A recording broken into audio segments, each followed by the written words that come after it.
All right, so my name is Anna Lanasa-Salvage. I'm the Member Services and Engagement Manager here at the Washington State Bar Association, and I'm here with Linda and Stewart, who were part of our MentorLink Mixer mentors. The theme was on diversity and inclusion through the lens of leadership.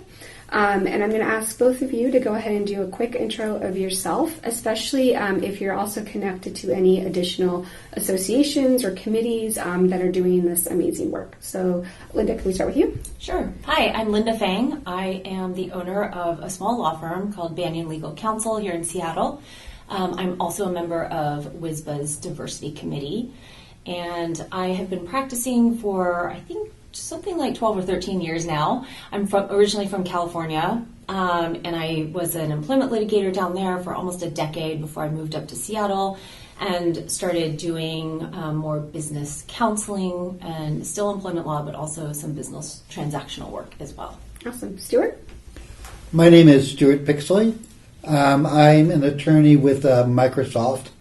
I support Microsoft's research group, research and incubation group.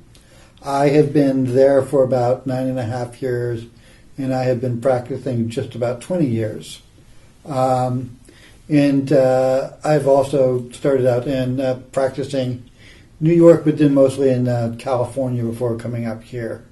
I'm also a former co-chair of the Washington Attorneys with Disabilities Association, and I'm a former member of the WSBA Committee for Diversity. Awesome. Well, thank you guys so much for attending the Mixer as our mentors, and then thank you so much for taking the time to bestow additional experience and knowledge and really amplifying the issues and the stories and your insight to the rest of Washington State's legal community. So the first question that I have here that is posed is, how do you deal with the lack of diversity in the legal profession? It seems to be a question that came up at your tables. So, if you could give some advice, or if it didn't come up and, you have your own thoughts, please do share. So I think we'll go ahead and start with you, Linda, and then we'll head over to Stewart. Sure. That is probably one of the most common questions that I get, really, I think, because I'm a minority female, and so people tend to wonder what my thoughts are on this. Specifically at my table today, the question was, how do you decide whether to fight for more diversity in the environment that you're in, or do you just leave and try to find the diversity that you desire elsewhere?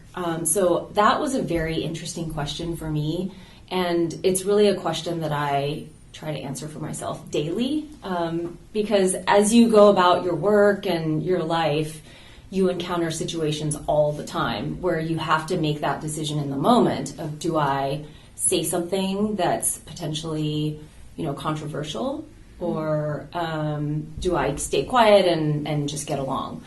Like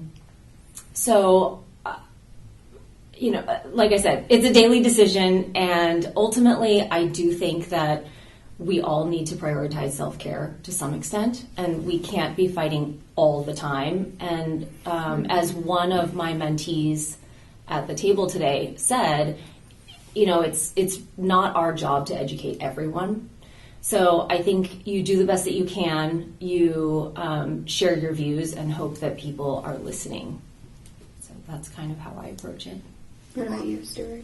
So, this is common question that I get a lot too, and there's not that many folks with disabilities practicing law in my particular area.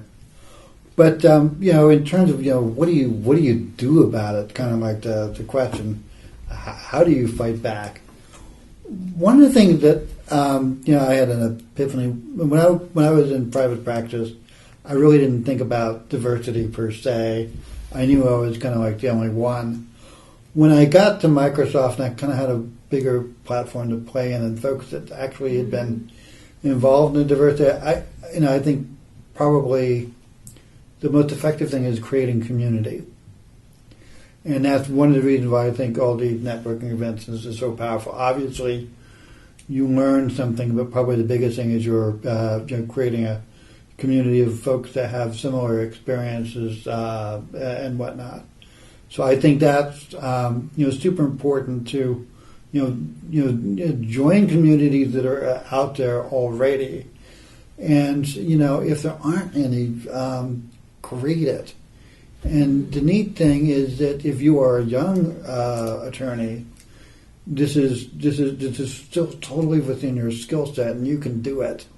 And it's made a big difference for me. My practice at Microsoft has been tremendous because I feel like I have my peeps that are looking out for me. And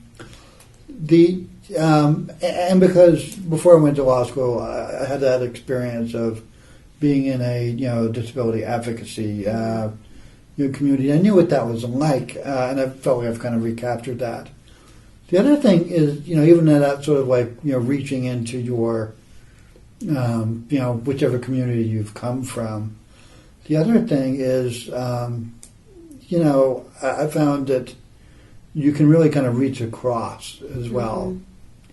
Mm-hmm. And the people who were sort of my champions and whatnot, they were also minorities and whatnot, but they did not, come from a disability background or anything. But, we shared a lot, and so you can learn from others, and you realize how similar all of our experiences are, all of us that fit in the diversity tent.